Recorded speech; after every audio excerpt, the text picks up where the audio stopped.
మంగళవారం midnight Apple పార్క్లో event నిర్వహించారు. అందులో ఐఫోన్ 17 సిరీస్ రిలీజ్ చేశారు. యాపిల్ కంపెనీ రిలీజ్ చేసిన iPhone 17, iPhone Air, iPhone 17 pro, iPhone 17 pro మ్యాక్స్ను లాంచ్ చేసింది. అంతేకాదండోయ్, new generation AirPods pro 3, smart watch series 11, SE3 వాచ్ను యాపిల్ ఇంట్రడ్యూస్ చేసింది. iOS 26 స్పెషాలిటీ ఏమిటి?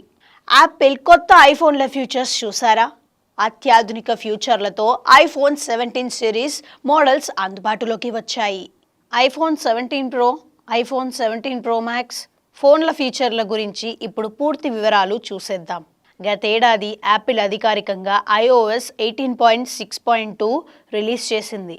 ఆ నెక్స్ట్ ఒక్కసారిగా iOS 26కి అప్గ్రేడ్ అవ్వడంతో అందరూ సర్ప్రైజ్ అయిపోయారు. ఐఫోన్, ఐప్యాడ్ యూజర్ల సెక్యూరిటీ కోసమే ఈ కొత్త ఓఎస్ అదిరిపోయే ఫీచర్లు తీసుకువస్తున్నట్లు కంపెనీ చెప్పినా అసలు విషయం వేరు అని టెక్ నిపుణులు అంటున్నారు. ఎందుకంటే iOS 18.6.2లోనూ బ్యాటరీ సమస్య వచ్చింది. దీంతో యాపిల్ వరుసగా సెక్యూరిటీ ప్యాచ్లు, సాఫ్ట్వేర్ చెకప్లు చేసుకుంటూ వెళ్తే iOS 26 ద్వారా బ్యాటరీ బ్యాకప్ పరిష్కారం వచ్చింది.